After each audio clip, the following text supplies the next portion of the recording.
സ്വാഗതം ടോപ് 10ലേക്ക്. ഇന്ത്യക്ക് സ്വാതന്ത്ര്യം കിട്ടിയ കാലം മുതൽ നമ്മൾ കാണുന്നതാണ് പാർശ്വവൽക്കരിക്കപ്പെട്ട ആദിവാസി സമൂഹത്തെ മുഖ്യധാരയിലേക്ക് എത്തിക്കാനുള്ള പലതരത്തിലുള്ള ശ്രമങ്ങൾ. മാറി മാറി വരുന്ന കേന്ദ്ര സംസ്ഥാന സർക്കാരുകൾ വലിയ തുകകൾ തന്നെ ബജറ്റിലൂടെ അടക്കം ഇവരുടെ വികസനത്തിന് മാറ്റിവെച്ചിട്ടും പലപ്പോഴും കോരന് കുമ്പിളിൽ പോലും കഞ്ഞി കിട്ടുന്നോ എന്നത് വലിയൊരു യാഥാർത്ഥ്യമാണ്, വലിയൊരു ചോദ്യമായി നമുക്ക് മുന്നിൽ നിൽക്കുകയാണ്.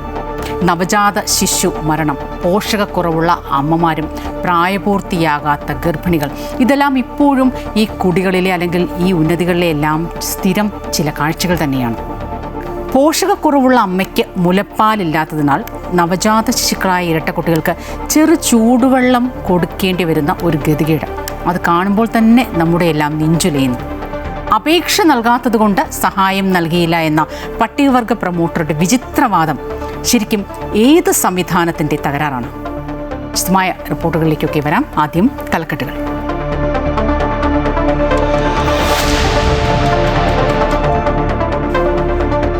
വിഴിഞ്ഞം ഓഹരി കൈമാറ്റത്തിൽ തുടർ തീരുമാനം. ചീഫ് സെക്രട്ടറി അധ്യക്ഷനായ എംപവേർഡ് കമ്മിറ്റിയുടെ കർശന പരിശോധനയ്ക്ക് ശേഷമെന്ന് സർക്കാർ. അദാനിയെ അതൃപ്തി അറിയിച്ച മുഖ്യമന്ത്രി വി ഡി സതീശൻ. ഓഹരി കൈമാറ്റം തീരുമാനിക്കാൻ അദാനി സൂപ്പർ സർക്കാർ അല്ലല്ലോ എന്നും സംസ്ഥാന സർക്കാരിനെ ഇരുട്ടിൽ നിർത്തി ഒന്നും ചെയ്യാനാകില്ലെന്നും കെ സി വേണുഗോപാൽ. അദാനിയുടേത് കരാർ ലംഘനമെന്ന് പിണറായി വിജയൻ. സംസ്ഥാന സർക്കാരിന്റെ അറിവോടുകൂടിയുള്ളതാണോ? കരാറിന് വിരുദ്ധമായ നടപടിയാണ് ഇപ്പോൾ ഉണ്ടായിട്ടുള്ളത്. അദാനി സതീശൻ ഡീൽ എന്ന എം വി ഗോവിന്ദൻ.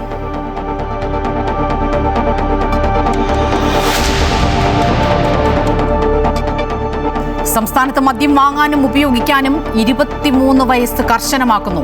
തിരിച്ചറിയൽ രേഖ പരിശോധിക്കും. ഫയൽ മുഖ്യമന്ത്രിയുടെ അനുമതിക്കായി കൈമാറി. വീര്യം കുറഞ്ഞ മദ്യനയത്തിൽ ലീഗിന് വിയോജിപ്പുണ്ടെങ്കിലും ക്യാബിനറ്റ് തീരുമാനത്തെ എതിർക്കില്ലെന്ന് മന്ത്രി കെ എം ഷാജി.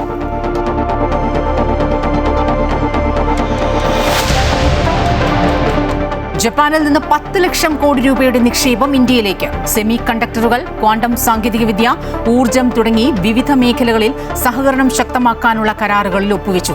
ഇരു രാജ്യങ്ങളുടെയും ബന്ധത്തിന്റെ നെടുംതൂൺ സാങ്കേതികവിദ്യയെന്ന് ജപ്പാൻ പ്രധാനമന്ത്രി സനായി തകായിച്ചിയുമായുള്ള കൂടിക്കാഴ്ചയിൽ പ്രധാനമന്ത്രി നരേന്ദ്രമോദി.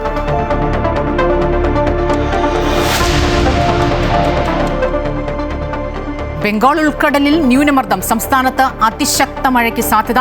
നാളെ കണ്ണൂർ, കാസർഗോഡ് ജില്ലകളിൽ ഓറഞ്ച് അലർട്ട്. വടക്കുകിഴക്കൻ സംസ്ഥാനങ്ങളിൽ കനത്ത മഴ. ഹിമാചൽ പ്രദേശിൽ മണ്ണിടിച്ചിൽ. ജമ്മുകശ്മീരിൽ മേഘവിസ്ഫോടനം. ഡൽഹിയിൽ റെഡ് അലർട്ട്. മുംബൈയിലും ജനജീവിതം ദുസ്സഹം.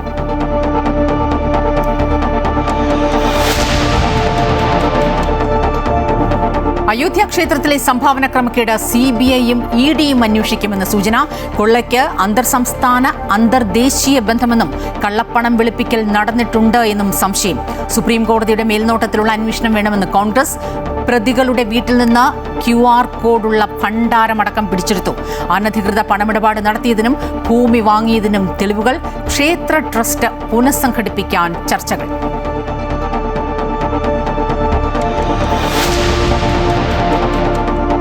കശുവണ്ടി വികസന കോർപ്പറേഷൻ അഴിമതി കേസിൽ INTUC സംസ്ഥാന പ്രസിഡന്റ് R ചന്ദ്രശേഖറും മുൻ MD KA രതീഷും അടക്കമുള്ളവരെ പ്രോസിക്യൂട്ട് ചെയ്യാൻ CBIക്ക് അനുമതി നൽകിയതായി സർക്കാർ ഹൈക്കോടതിയിൽ. ഉത്തരവ് ഹാജരാക്കാൻ 2 ദിവസത്തെ സാവകാശം തേടി സർക്കാർ. തീരുമാനങ്ങൾ ബോർഡ് കൂട്ടായി എടുത്തതാണെന്ന് ചന്ദ്രശേഖരൻ.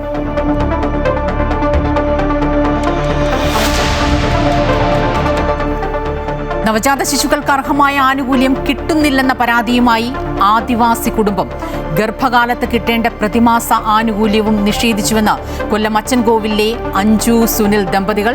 പോഷകാഹാരക്കുറവ് മൂലം അമ്മയ്ക്ക് മുലപ്പാലില്ലാത്തതിനാൽ ഇരട്ടക്കുട്ടികൾക്ക് നൽകിയത് തിളപ്പിച്ചാറ്റിയ വെള്ളം. അപേക്ഷ നൽകാത്തതുകൊണ്ടാണ് സഹായം നൽകാത്തതെന്ന് ST പ്രമോട്ടർ. അന്വേഷണം നടത്തി നടപടി സ്വീകരിക്കുമെന്ന് മന്ത്രി ബിന്ദു കൃഷ്ണ.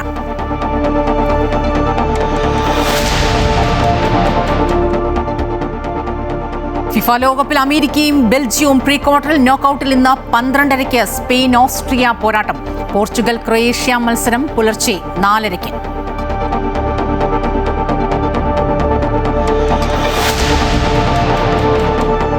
US-ഇറാൻ ആദ്യഘട്ട സമാധാന ചർച്ചകൾ പുരോഗതിയില്ലാതെ അവസാനിച്ചു. അടുത്ത ഘട്ടം അയത്തുള്ള അലി ഖംനേയിയുടെ സംസ്കാര ചടങ്ങുകൾക്കു ശേഷം ജനങ്ങൾക്കോ നേതൃത്വത്തിനോ എതിരെയുള്ള ഏത് ഭീഷണിക്കും ശക്തമായ തിരിച്ചടിയെന്ന് ഇറാൻ.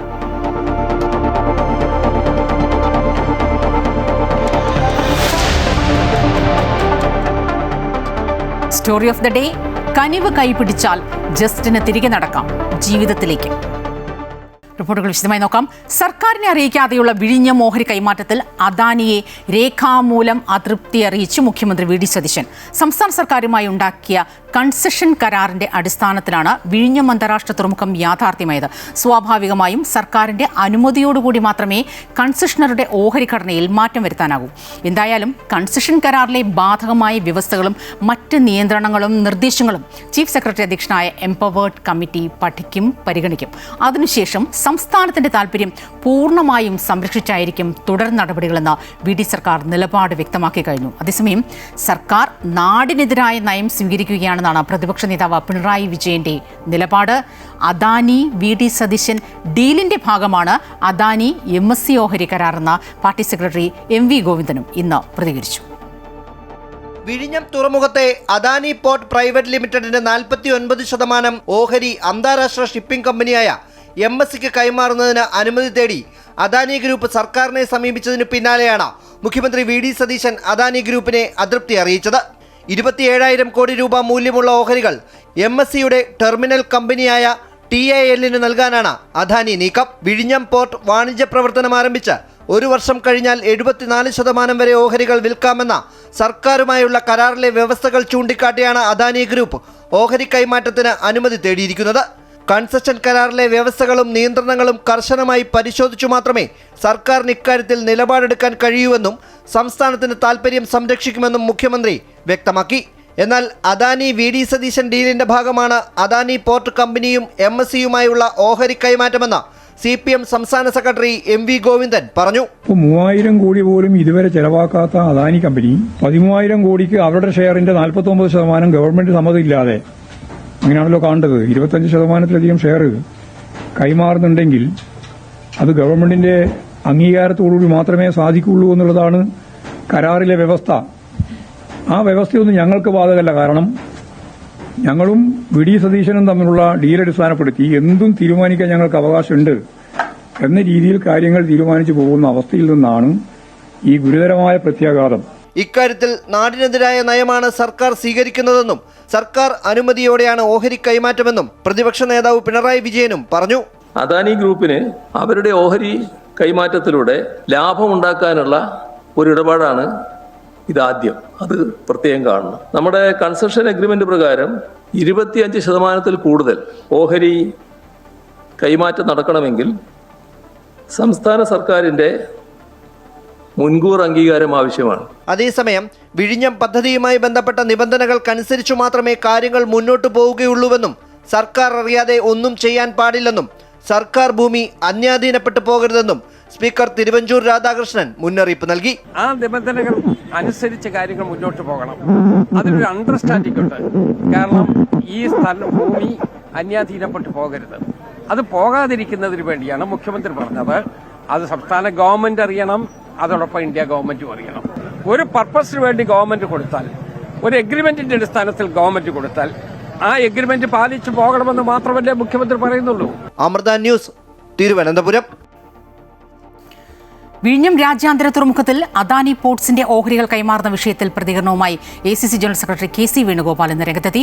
ഓഹരി കൈമാറ്റത്തിൽ മറുപടി പറയേണ്ടത് അദാനിയാണെന്ന് KC പറഞ്ഞു. വിഴിഞ്ഞം ഓഹരി കൈമാറ്റം തീരുമാനിക്കാൻ അദാനി സൂപ്പർ സർക്കാർ അല്ലല്ലോ എന്നും സംസ്ഥാന സർക്കാരിനെ ഇരുട്ടിൽ നിർത്തി ഒന്നും ചെയ്യാനാകില്ലെന്നും KC പ്രതികരിച്ചു. അത് അദാനിയല്ലേ വ്യക്തമാക്കേണ്ടത്. അദാനിക്ക് എന്ത് അധികാരമാണ് അങ്ങനെ ഒരു തീരുമാനം എടുക്കാൻ? വിഴിഞ്ഞം കരാർ അനുസരിച്ചിട്ട് സംസ്ഥാന സർക്കാരിൻ്റെ അനുമതിയില്ലാതെ ഇത്തരം കരാറുകൾ ഏർപ്പെടുത്താൻ അവകാശമില്ലാത്ത നിലക്ക് എങ്ങനെ മറ്റൊരു വലിയ ബഹിരാഷ്ട്ര കമ്പനിയുമായിട്ട് 49% ഓഹരി കൊടുക്കാൻ വേണ്ടി കരാറായി? ഞാൻ അന്വേഷിച്ചപ്പോൾ അതിന് സെബിയുടെ പെർമിഷനും കൂടെ വാങ്ങിക്കാനുള്ള നടപടി എടുത്തെന്ന് പറഞ്ഞു. അതിന് മറുപടി പറയേണ്ടത് അദാനിയാണ്. അദാനി എന്താ സൂപ്പർ ഗവൺമെൻറ്റാണ്?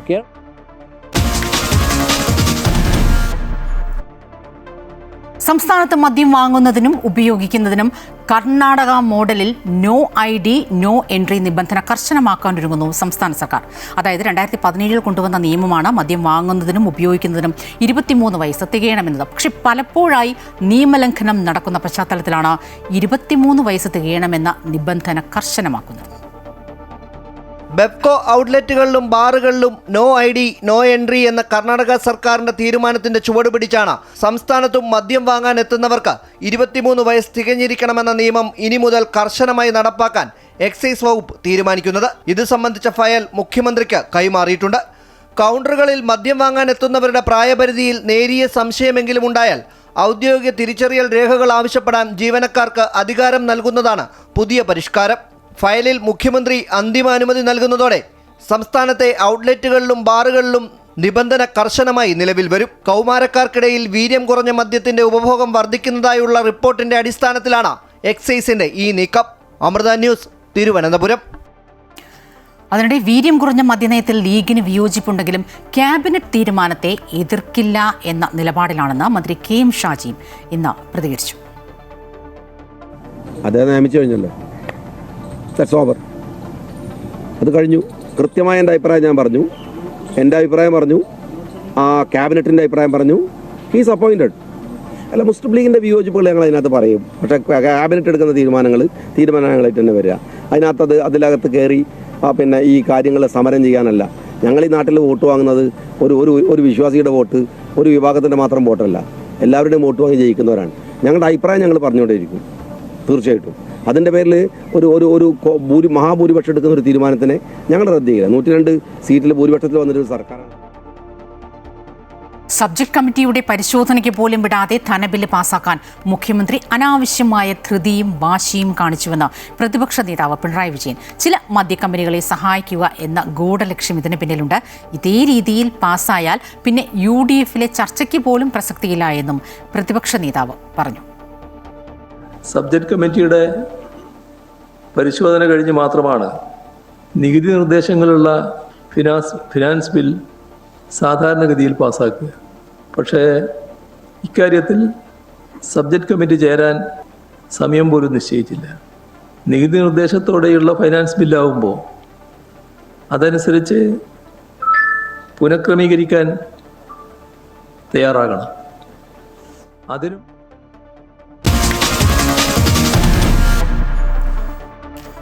എല്ലാ കാലവും ഇന്ത്യയുടെ പ്രിയപ്പെട്ട നയതന്ത്ര പങ്കാളി ജപ്പാൻ. ആഗോള അനിശ്ചിതത്വങ്ങൾക്കിടയിലെ ഏഷ്യയിലെ തന്നെ ഏറ്റവും തന്ത്രപ്രധാന പങ്കാളിത്തത്തിന് പുതിയ മാനങ്ങൾ നൽകിക്കൊണ്ട് സുപ്രധാന കരാറുകളിൽ ഒപ്പിട്ടിരിക്കുന്നു ഇന്ത്യയും ജപ്പാനും. AI മുതൽ പ്രതിരോധം വരെ ബഹുവിധ മേഖലകളിൽ സഹകരണം. ജപ്പാൻ 10 ലക്ഷം കോടി രൂപയുടെ നിക്ഷേപമാണ് ഇന്ത്യയിൽ നടത്തുക. ഇന്ത്യ ജപ്പാൻ വാർഷിക ഉച്ചകോടിയിൽ ഇരു രാജ്യങ്ങളും തമ്മിലുള്ള തന്ത്രപരമായ ബന്ധം ശക്തിപ്പെടുത്തുന്നതിനുള്ള സുപ്രധാന തീരുമാനങ്ങൾ കൈക്കൊണ്ടു. നിർമ്മിത ബുദ്ധി, പ്രതിരോധം, ഊർജ്ജം, സാമ്പത്തിക സുരക്ഷ എന്നിവയിൽ കൂടുതൽ സഹകരിക്കാൻ ഇരു രാജ്യങ്ങളും തീരുമാനിച്ചു. സെമി കണ്ടക്ടറുകൾ, നിർണായക ധാതുക്കൾ, ക്വാണ്ടം സാങ്കേതികവിദ്യ, ആരോഗ്യ സംരക്ഷണം എന്നീ മേഖലകളിൽ സഹകരണം വർദ്ധിപ്പിക്കാനും ഉച്ചകോടിയിൽ തീരുമാനമായി. നിർമ്മിത ബുദ്ധി മേഖലയിൽ വിവിധ ഇന്ത്യൻ ജാപ്പനീസ് സ്ഥാപനങ്ങൾ തമ്മിൽ കരാറുകളിൽ ഒപ്പിട്ടു. പ്രതിരോധ രംഗത്തും സുപ്രധാനമായ കരാറിൽ ഇരു രാജ്യങ്ങളും ഒപ്പുവച്ചു. സംയുക്ത പ്രതിരോധ വികസന പദ്ധതിയായ യൂണിക്കോൺ നേവൽ റേഡിയോ ആന്റിന സംബന്ധിച്ച കരാറിലാണ് ഇരു രാജ്യങ്ങളും ഒപ്പുവച്ചത്. ഇന്ത്യയിലുടനീളം 1000 ബയോഗ്യാസ് പ്ലാന്റുകൾ സ്ഥാപിക്കുന്നതിനായി ഇന്ത്യ ജപ്പാൻ ബയോഗ്യാസ് ഇനിഷ്യേറ്റീവാണ് മറ്റൊരു സുപ്രധാന തീരുമാനം. സാങ്കേതിക വിദ്യയിൽ ഊന്നിയുള്ള പങ്കാളിത്തം ഇരു രാജ്യങ്ങളും തമ്മിലുള്ള സഹകരണത്തിന്റെ ഏറ്റവും ശക്തമായ അടിസ്ഥാനമായി മാറുമെന്ന് പ്രധാനമന്ത്രി നരേന്ദ്രമോദിയും ജാപ്പനീസ് പ്രധാനമന്ത്രി സനായി തകായിച്ചിയും പ്രഖ്യാപിച്ചു. भारत और जापान दोनों इकोनॉमिक सिक्योरिटी और एनर्जी सिक्योरिटी का महत्व अच्छी तरह समझते हैं. इसी दिशा में आज हमने इकोनॉमिक सिक्योरिटी के लिए एक ज्वाइंट रोड मैप तैयार किया है. അടുത്ത 10 വർഷത്തിനുള്ളിൽ ഇന്ത്യയിലെ ജാപ്പനീസ് കമ്പനികളുടെ എണ്ണം ഇരട്ടിയാകാനാണ് ഇരു രാജ്യങ്ങളും ലക്ഷ്യമിടുന്നത്. അടിസ്ഥാന സൗകര്യ വികസനത്തിൽ നിന്ന് ആധുനിക സാങ്കേതിക വിദ്യയിലേക്കും ആഗോള തന്ത്രപ്രധാന മേഖലകളിലേക്കും ഇന്ത്യ ജപ്പാൻ ബന്ധം വളരുന്നതിന്റെ സൂചനയാണ് ഉച്ചകോടിയിലെ തീരുമാനങ്ങൾ. News desk, Amrita news.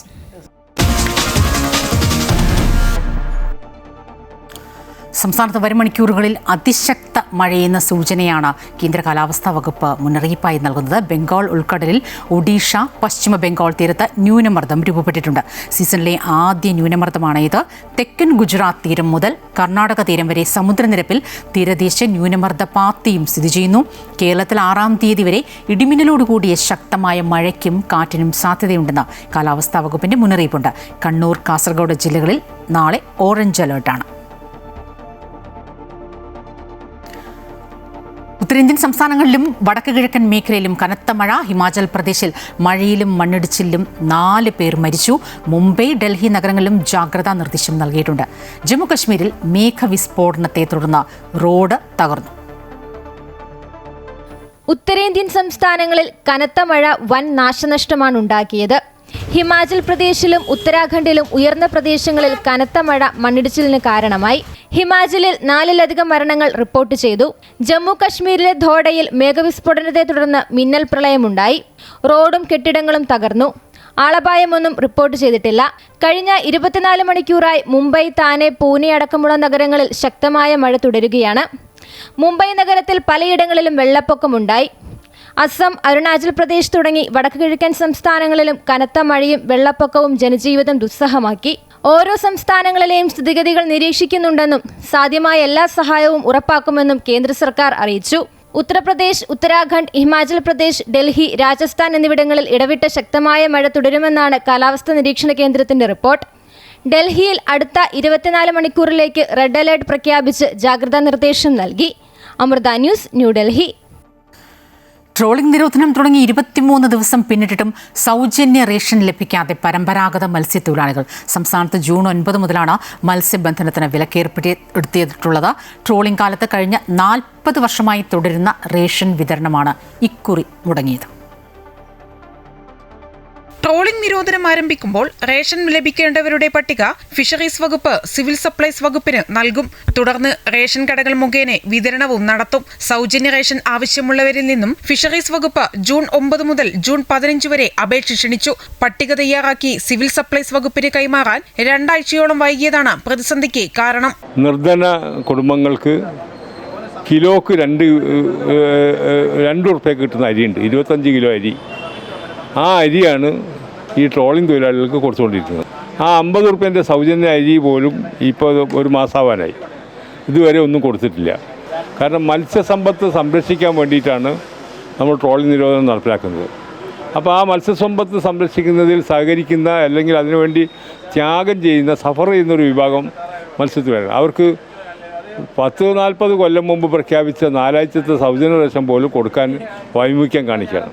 Trawling കാലത്ത് നൽകി വരുന്ന സമ്പാദ്യ ധനസഹായ പദ്ധതിയും ഇത്തവണ വൈകിയിട്ടുണ്ട്. ട്രോളിംഗിന് മുമ്പേ മഴ കനക്കാത്തതും കാലാവസ്ഥാ പ്രതിസന്ധിയും കാരണം ജൂൺ വരെ മത്സ്യലഭ്യതയും കുറവായിരുന്നു. ട്രോളിംഗ് കാലത്തെ സൗജന്യ റേഷനും ധനസഹായവും അടിയന്തരമായി വിതരണം ചെയ്യണമെന്നാവശ്യപ്പെട്ട മുഹമ്മദ് റിയാസ് MLA ഫിഷറീസ് വകുപ്പ് മന്ത്രിക്ക് കത്തു നൽകിയിട്ടുണ്ട്. ട്രോളിംഗ് എന്നാൽ മത്സ്യത്തൊഴിലാളികൾക്ക് വറുതിയുടെ മാസമാണ്. അതിനിടയിലാണ് റേഷൻ വിതരണവും താറുമാറായത്. ക്യാമറമാൻ KP ഷൈജുവിനൊപ്പം അനഘ റീച്ചാഭരതൻ, അമൃത ന്യൂസ്, കോഴിക്കോട്.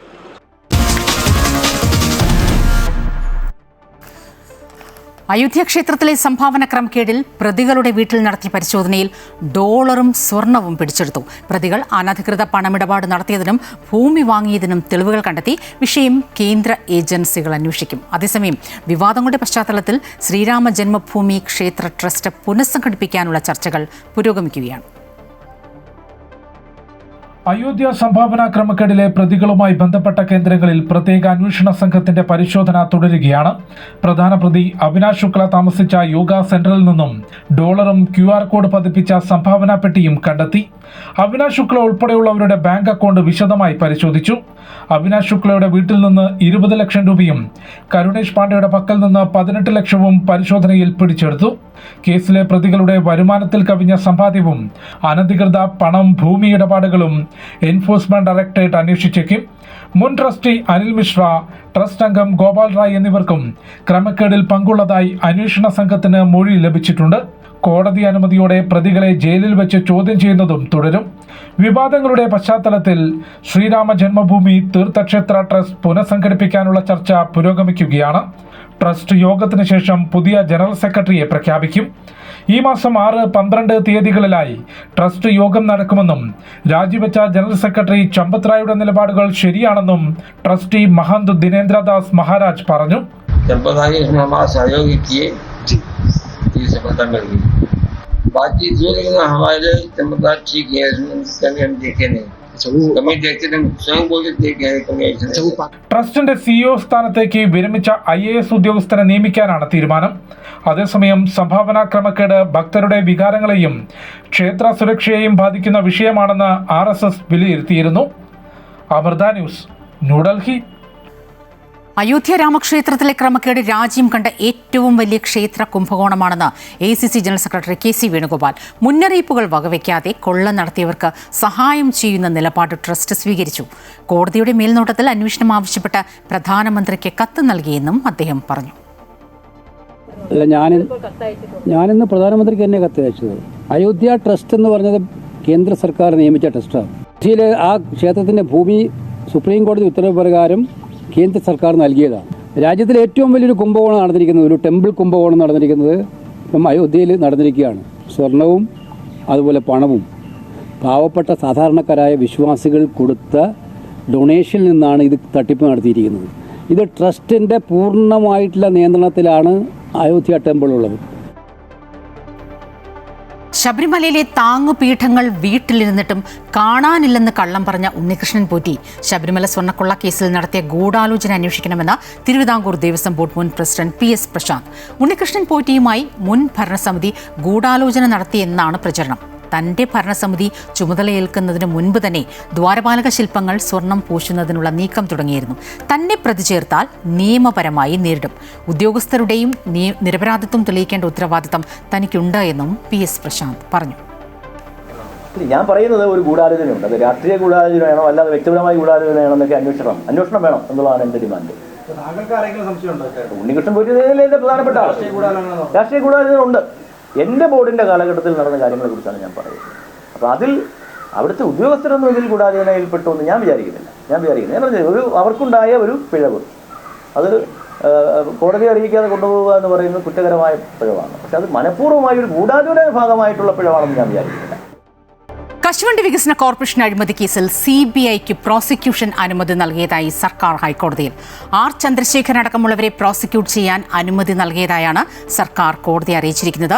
പ്രോസിക്യൂഷൻ അനുമതിയുടെ ഉത്തരവ് ഹാജരാക്കാൻ ജസ്റ്റിസ് A ബദറുദ്ദീൻ നിർദ്ദേശിച്ചു. ഇതിനായി സർക്കാർ 2 ദിവസത്തെ സാവകാശം തേടിയിട്ടുണ്ട്. കശുവണ്ടി വികസന കോർപ്പറേഷൻ അഴിമതി കേസിൽ INTUC സംസ്ഥാന പ്രസിഡന്റ് R ചന്ദ്രശേഖരൻ ഉൾപ്പെടെയുള്ളവരെ പ്രോസിക്യൂട്ട് ചെയ്യാൻ CBIക്ക് അനുമതി നൽകിയ വിവരം സർക്കാർ ഇന്ന് കോടതിയെ അറിയിച്ചു. INTUC സംസ്ഥാന പ്രസിഡന്റും മുൻ ചെയർമാനുമായ R ചന്ദ്രശേഖരൻ, മുൻ MD KA രതീഷ് എന്നിവരെ പ്രോസിക്യൂട്ട് ചെയ്യാൻ അനുമതി നൽകിയതായാണ് അഡ്വക്കേറ്റ് ജനറൽ കോടതിയെ അറിയിച്ചത്. പ്രോസിക്യൂഷൻ അനുമതിയുടെ ഉത്തരവ് ഹാജരാക്കാൻ ജസ്റ്റിസ് A ബദറുദ്ദീൻ നിർദ്ദേശിച്ചു. എന്നാൽ വൈകിയാണ് ഉത്തരവിറങ്ങിയതെന്നും ഇത് ഹാജരാക്കാൻ 2 ദിവസം സമയം വേണമെന്നും സർക്കാർ ആവശ്യപ്പെട്ടു. തുടർന്ന് വിഷയം അടുത്ത ബുധനാഴ്ച വീണ്ടും പരിഗണിക്കാൻ കോടതി മാറ്റി. പ്രോസിക്യൂഷൻ അനുമതി നൽകാത്തതിനെതിരായ കോടതി അലക്ഷ്യ കേസിൽ വ്യവസായ വകുപ്പ് പ്രിൻസിപ്പൽ സെക്രട്ടറി APA മുഹമ്മദ് ഹനീഷിന്റെ മാപ്പപേക്ഷയും കോടതി അന്ന് പരിഗണിക്കും. കഴിഞ്ഞ ദിവസം കോടതിയിൽ നേരിട്ട് ഹാജരായ അദ്ദേഹം ഖേദപ്രകടനം നടത്തുകയും രേഖാമൂലം മാപ്പപേക്ഷ നൽകുകയും ചെയ്തിരുന്നു. സർക്കാരിനെതിരെ ഹൈക്കോടതി കർശന നിലപാട് സ്വീകരിച്ചതിനെ തുടർന്നാണ് ഉദ്യോഗസ്ഥർക്ക് നേരിട്ട് ഹാജരാകേണ്ടി വന്നത്. ഇന്നലെയാണ് R ചന്ദ്രശേഖരൻ അടക്കമുള്ളവരെ പ്രോസിക്യൂട്ട് ചെയ്യാൻ അനുമതി നൽകി സർക്കാർ ഉത്തരവിറക്കിയത്. ഹൈക്കോടതിയുടെ നിരന്തര വിമർശനത്തിനും മുന്നറിയിപ്പുകൾക്കും പിന്നാലെയായിരുന്നു നടപടി.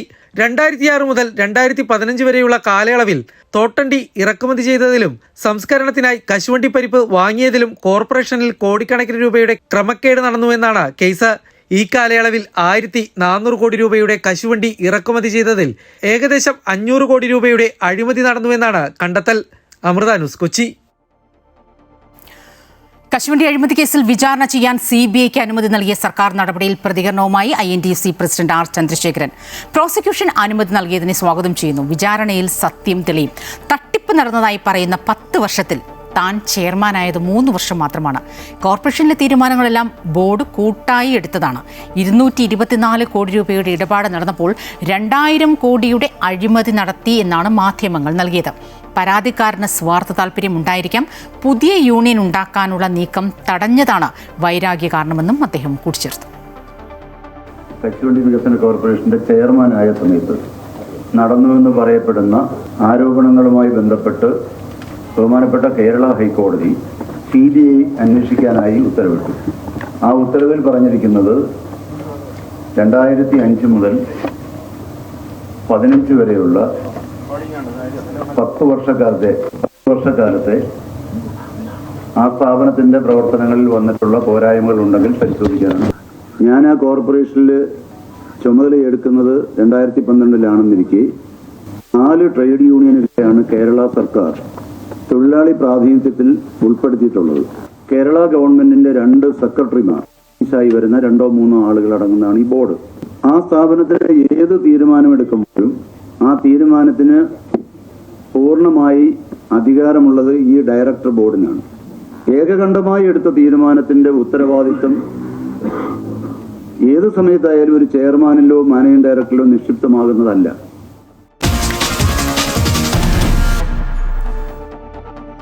ഭാരക്കുറവോടെ ജനിച്ച ഇരട്ട കുഞ്ഞുങ്ങൾക്ക് ആവശ്യമായ പോഷകാഹാരം പോലും നൽകാൻ കഴിയാതെ മാതാപിതാക്കൾ. കൊല്ലം അച്ചൻകോവിലെ ഒരു ആദിവാസി കുടുംബത്തിന്റെ ദുരവസ്ഥയാണ് ഇത്. ഗർഭകാലത്ത് ലഭിക്കേണ്ട സർക്കാർ ആനുകൂല്യങ്ങളും പോഷകാഹാര സഹായങ്ങളും ലഭിച്ചില്ലെന്ന പരാതിക്കിടെയാണ് സംഭവം പുറത്തുവരുന്നത്. വിഷയത്തിൽ സമഗ്ര അന്വേഷണം നടത്തി വീഴ്ച വരുത്തിയ ഉദ്യോഗസ്ഥർക്കെതിരെ നടപടി സ്വീകരിക്കുമെന്ന് മന്ത്രി ബിന്ദു കൃഷ്ണ പ്രതികരിച്ചു. കൊല്ലം അച്ചൻകോവിൽ ഗിരിജൻ ഉന്നതിയിലെ ആദിവാസി ദമ്പതികളായ അഞ്ജുവിനും സുനിലിനും അവരുടെ ഇരട്ടക്കുഞ്ഞുങ്ങൾ ആര്യനും അർജുനുമാണ് ഈ ദുരവസ്ഥ. വിവാഹശേഷം 2.5 വർഷത്തെ കാത്തിരിപ്പിനൊടുവിലാണ് ഇരുവർക്കും ഇരട്ടക്കുഞ്ഞുങ്ങൾ ജനിച്ചത്. കുഞ്ഞുങ്ങൾ ജനിച്ചത് ഭാരക്കുറവോടെയായിരുന്നു. കുഞ്ഞുങ്ങളുടെ ആരോഗ്യനില മെച്ചപ്പെടുത്താൻ പോഷകസമൃദ്ധമായ ഭക്ഷണവും പ്രത്യേക പരിചരണവും ഡോക്ടർമാർ നിർദ്ദേശിച്ചെങ്കിലും അതിനാവശ്യമായ സാമ്പത്തിക ശേഷി ഈ കുടുംബത്തിനില്ല. മുലപ്പാൽ നൽകാൻ കഴിയാഞ്ഞതോടെ കുഞ്ഞുങ്ങൾക്ക് നൽകുന്നത് തിളപ്പിച്ചാറിയ വെള്ളമാണെന്നാണ് കുടുംബം പറയുന്നത്. പോഷകാഹാരക്കുറവ് കുഞ്ഞുങ്ങളുടെ ആരോഗ്യത്തെ ഗുരുതരമായി ബാധിക്കുമെന്ന ആശങ്കയും ഉയരുന്നുണ്ട്. ഗർഭകാലത്ത് ലഭിക്കേണ്ട പോഷകാഹാരങ്ങളും സർക്കാർ ധനസഹായവും ലഭിച്ചില്ലെന്നാണ് ദമ്പതികളുടെ പരാതി. ഗർഭിണികൾക്ക് മാസം തോറും നൽകേണ്ട 2000 രൂപയുടെ ധനസഹായവും ലഭിച്ചില്ലെന്ന് ഇവർ ആരോപിക്കുന്നു. ട്രൈബലിന് കിറ്റുകളും കിട്ടുന്നില്ല, പ്രസവ സമയത്ത് പോലും പോഷകാഹാരങ്ങളും കിട്ടുന്നില്ല. ആശുപത്രി പോകണമെങ്കിൽ ഒരു വണ്ടി വിളിച്ചാൽ ട്രൈബലിൽ നിന്ന് പ്രൊമോട്ടർമാർ അതിനെക്കുറിച്ച് അവരെ സഹായിക്കത്തില്ല. ഞങ്ങൾ ഹോസ്പിറ്റലിൽ കിടന്ന് പിന്നെ ട്രൈബൽ പ്രൊമോട്ടറെ ഇതിനെക്കുറിച്ച് കുഞ്ഞുങ്ങൾക്ക് വളർച്ച ഇല്ലെന്ന് പോലും അറിഞ്ഞിട്ട് അവിടെ വെച്ച് ആരും നമ്മളോട് വിളിച്ച് ചോദിച്ചൊന്നുമില്ല. ഇവിടെ വന്നിട്ട് 3 മാസം ആവുന്നു ഇപ്പം ഞങ്ങൾ വന്നിട്ട്, ഇതുവരെ അവർ വന്ന് അന്വേഷിച്ചില്ല കുഞ്ഞുങ്ങൾക്ക് എങ്ങനെ ഉണ്ടെന്ന് പോലും. എന്നാൽ അപേക്ഷ ലഭിക്കാത്തതിനാലാണ് ധനസഹായം നൽകാൻ കഴിഞ്ഞില്ലെന്നതാണ് ST പ്രൊമോട്ടറുടെ വിശദീകരണം. സംഭവം പുറത്തറിഞ്ഞതോടെ വിഷയത്തിൽ കൃത്യമായ അന്വേഷണം നടത്തി നടപടി സ്വീകരിക്കുമെന്ന് മന്ത്രി ബിന്ദു കൃഷ്ണ അറിയിച്ചു. ഇത് വലിയ അനാസ്ഥയുടെ ഭാഗമാണെന്നും വീഴ്ച വരുത്തിയ ഉദ്യോഗസ്ഥർക്കെതിരെ നടപടിക്ക് നിർദ്ദേശം നൽകിയിട്ടുണ്ടെന്നും മന്ത്രി വ്യക്തമാക്കി.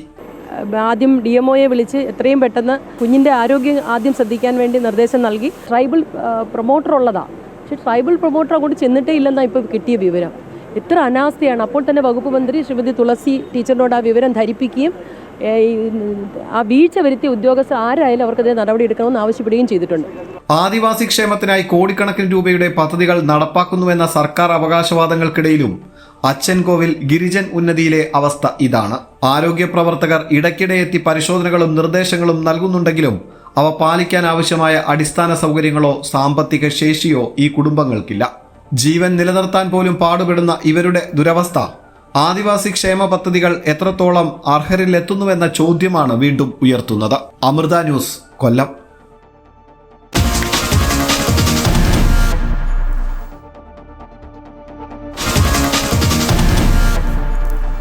മേത്തർ ഈഗിൾസ് FC പന്തോളം സമർപ്പിക്കുന്നത് മേത്തർ ഈഗിൾസ് FC കേരള.